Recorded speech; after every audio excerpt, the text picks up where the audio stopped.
Alright, in this lesson right here, what we're going to be doing is introducing you to the basic tools that you're going to be using for working with terrain. Just the basic terrain itself.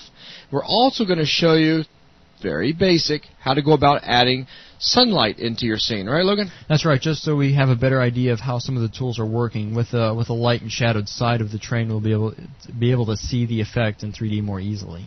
Now, starting out at this level here, one of the things we want to show you, which is really cool, is what happens if you selected a texture that you didn't mean to select when you actually created a new layer.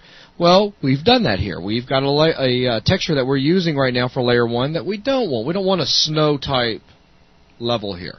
Right, so to go about swapping this texture out, it's very easy. Simply load up the texture package that you actually wanted to use, and I'll spend just a second longer, make sure I grab the right one.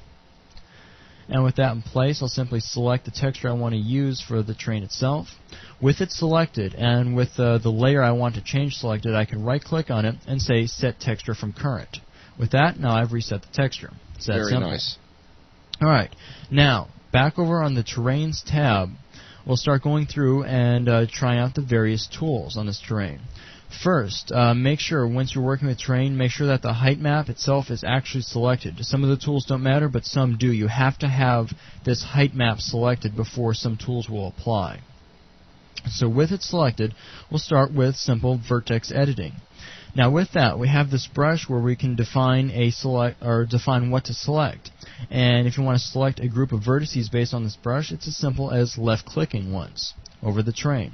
And if I was to move in on that a little bit, you'll see we have a lot of grayscale colored dots. Now, the way this worked is I've just selected part of the terrain. So if I wanted to affect it, I could hold Control, then both the left and right mouse buttons, and move up and down on the mouse. And you see I can control that selection, move it up or down.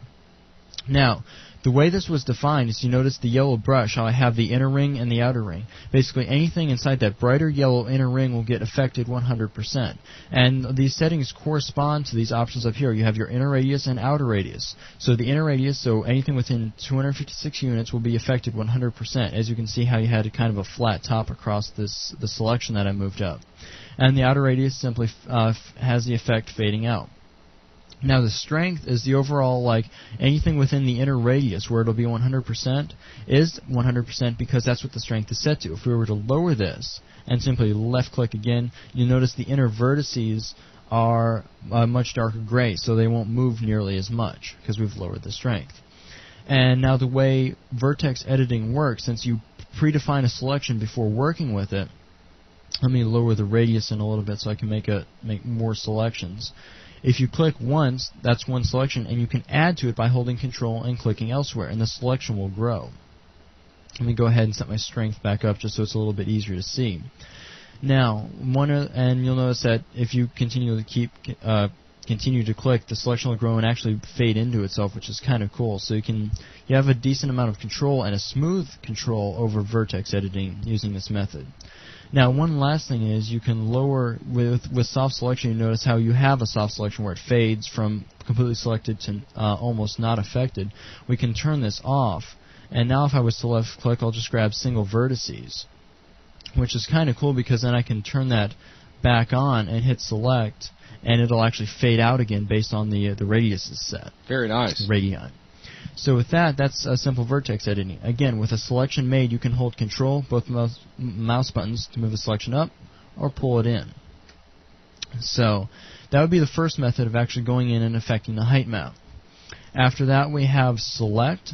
Now, what Select will do is simply, it's used by simply holding Control and left dragging, and you specify a region to work with.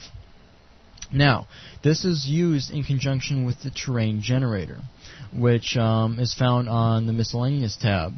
Now, this can work in two modes, either based off of a selection or over the entire height map.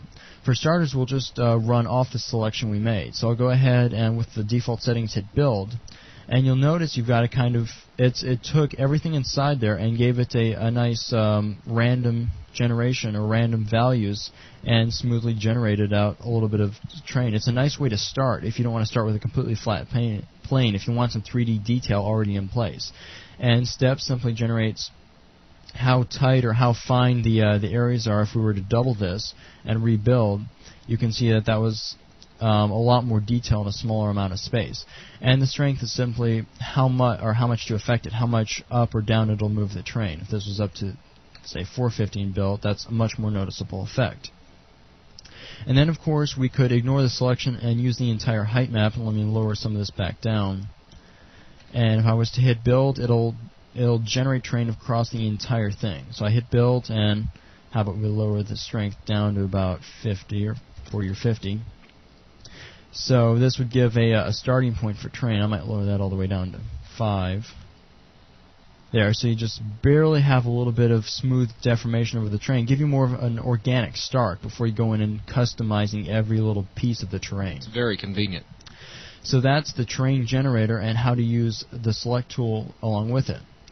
Now we get into actual painting. This is where we can take the brush and actually drag it across the surface to generate terrain. Now the default strength of 100 is a little bit strong for this effect, so I'm actually going to take it down to about half.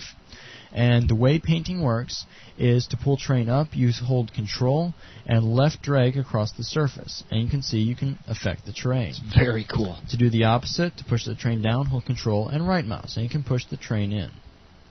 Now this is very powerful because it allows you to go in and sculpt your terrain almost as if it was clay. So with that in place, we might want to go ahead at this point and set up sunlight so it gets a little bit easier to see the detail of the terrain itself. In order to do that, I'll simply deactivate terrain editing by going back into camera mode. Now, the first thing we need is an actual sunlight actor. So I'll go up to the actor class browser, go under light, and there's sunlight. I can right click on the terrain itself, add sunlight. Let me zoom in up on a little, move it up. And let me align it, actually point it down at the surface a little bit by deselecting it, grabbing the locked selected actors and clicking on it.